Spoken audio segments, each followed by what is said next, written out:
Hola a todos, espero se encuentren muy bien el día de hoy. En esta ocasión vamos a hablar de la evolución o una revisión de la primera a la tercera revolución industrial. Recordemos, estamos en el curso Industria 4.0 y yo soy el profesor Marcelo Maciel. Entonces, recordemos que esto es parte de la semana número 1, donde vemos el concepto teórico de la Industria 4.0. Vamos entonces ahora a ver parte del contenido. Recuerden, es el video número 2. Entonces, lo que estamos viendo ahorita, después en otros videos veríamos los siguientes puntos. Recuerden, si no vieron todavía el video número 1, los invito a ver noción y peculiaridades de la industria 4.0. Vamos entonces a la revisión de las revoluciones industriales. Esto, como decía al inicio, es una revisión de la primera a la tercera revolución industrial. En la primera lámina lo que quiero es hacer como un resumen de estas diferentes revoluciones industriales y después irme uno por uno más a detalle. Entonces nos vamos, primeramente vemos la primera revolución industrial, pues viene dado con la invención de la máquina de vapor y la utilización del primer telar mecánico, pues a grandes rasgos. Luego aquí vemos, en esta línea de tiempo, vemos la industria 2.0, sería la segunda revolución industrial, viene dada por la producción en cadena, el uso de la energía eléctrica. Prácticamente cambiamos de usar carbón como energía a usar energía eléctrica, y luego tenemos también la primera cadena de montaje. Luego nos vamos a la tercera revolución industrial, donde hay un mayor nivel de automatización, hay el mayor uso del tema electrónico y los sistemas de tecnologías de información y los sistemas digitales como tal. Ya para el tema de la industria 4.0, pues me iría en otro video. Vamos entonces a la primera revolución industrial. Como vemos aquí en la imagen, pues vemos la máquina de vapor, ¿no? Entonces, en este caso se aseguró la transición de trabajo manual a una mano de obra mecánica dada por este tipo de máquinas. Luego vemos que esta está conectada directamente con la invención de la máquina de vapor en el siglo XVII, pero hasta el siglo XVIII y XIX, digamos que hubo un proceso de transición de las manufacturas o de las fábricas y continuó en países desarrollados en esos años, ¿no? Eso también influyó no solo en el desarrollo de la ciencia y tecnología, sino también en el cambio de la estructura de la sociedad, la urbanización y la aparición de nuevas especialidades. Ahora, en la segunda revolución industrial, pues decíamos al inicio que está dada por la electrificación y por la organización o la cadena de producción principalmente, ¿no? Esta organización de la producción es el uso de la cadena de producción. Aquí podemos mencionar, por ejemplo, la industria automotriz, como la empresa Ford, que fue de las pioneras en una cadena de producción con su modelo T, el Ford T. Entonces, por eso justamente nos menciona en el siglo XX que ya son automóviles y otros productos, ¿no? Creció la eficiencia laboral y cambios en los enfoques de la gestión empresarial, y en las décadas de los 50 y 60 fue un periodo que podemos decir como un dominio de logros de esta revolución industrial, ¿no? Ahora, vamos a ver entonces cuáles son las peculiaridades de esta segunda revolución industrial. Aquí me voy a ir, digamos, explicando punto por punto cada una de estas peculiaridades que vemos en esta segunda revolución industrial.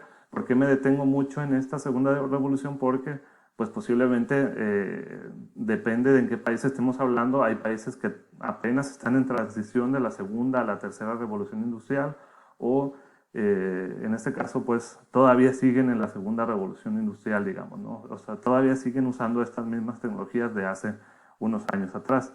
Entonces, el punto número 1 nos habla de la transformación cualitativa de la base técnica y tecnológica de la industria.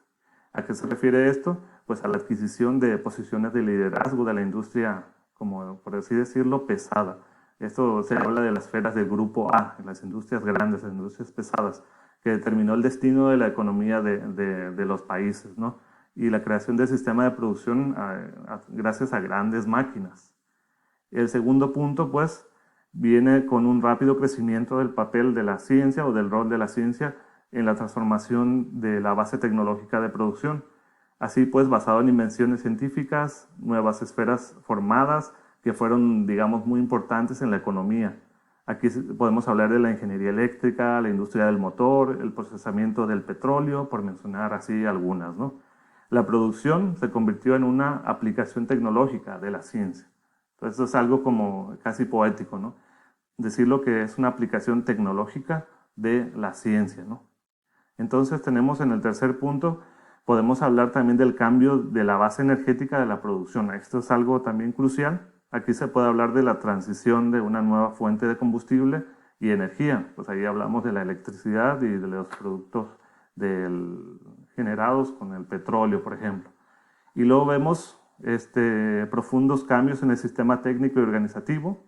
En este punto se tiene un crecimiento de la concentración de la producción y centralización del capital, creación de sociedades anónimas, y también esto viene de la mano con los monopolios, por ejemplo. Luego tenemos los profundos cambios en el sistema técnico y organizativo. En este punto pues se tiene un crecimiento en la concentración de la producción y la centralización de la capital. Este es el que había comentado anteriormente. Más bien el siguiente es el rápido crecimiento de la eficiencia laboral, pues en este caso se podría mencionar el crecimiento del nivel de la población, nivel de vida de la población, así como el aumento de la eficacia total de la producción. Pero no todo, digamos, tiene sus puntos solamente positivos. Aquí también podemos hablar de algunos puntos, digamos, como negativos o como, ¿qué podría decirse? Como consecuencias, como el aumento de las contradicciones del progreso técnico. Aquí, pues el hecho es que las crisis económicas se hicieron más destructivas. La intensidad del trabajo, digamos, creció, los problemas sociales pues, se agravaron, los nuevos logros técnicos se utilizaron ampliamente para crear los medios de aniquilación. ¿Por qué no decirlo? Que también estamos hablando aquí de las diferentes, por ejemplo, de las diferentes guerras que hubieron. Entonces, esto es lo que mencionó, los medios de aniquilación, ¿verdad? Entonces, por eso me detuvo un poquito más por la segunda revolución industrial, porque digamos que tenemos muchos puntos que todavía lo vemos hoy en día. Bueno, si hablamos entonces, ahora ya nos vamos a la tercera revolución industrial. Esta pues surge a principios del siglo XXI y aparecen pues muchas publicaciones sobre que vino una nueva revolución industrial, ¿no? Se basó en el rechazo de uso de minerales, por ejemplo, la transición de fuente de energía, pues en este caso de fuente de energía utilizando principalmente gas y petróleo hacia energías renovables, y la implementación de computadoras y la automatización, ¿verdad? Hacia una transición a la producción digital, como nos muestran las imágenes. Incluyó también las transformaciones profundas y complejas de sistemas, estructuras, institutos, relaciones, tecnologías que cambian los medios, mecanismos y contenido de la producción organizativa. Entonces, aquí me voy entonces. Ya para culminar este video, me voy entonces a los principios básicos que yo, digamos, investigué sobre la industria 3.0. Estamos hablando de la tercera revolución industrial del siglo XXI, que digamos que la estamos todavía nosotros, la seguimos viviendo, ¿no? Entonces, en el primer punto, es el cambio del beneficio obtenido de las etapas de producción al desarrollo del diseño.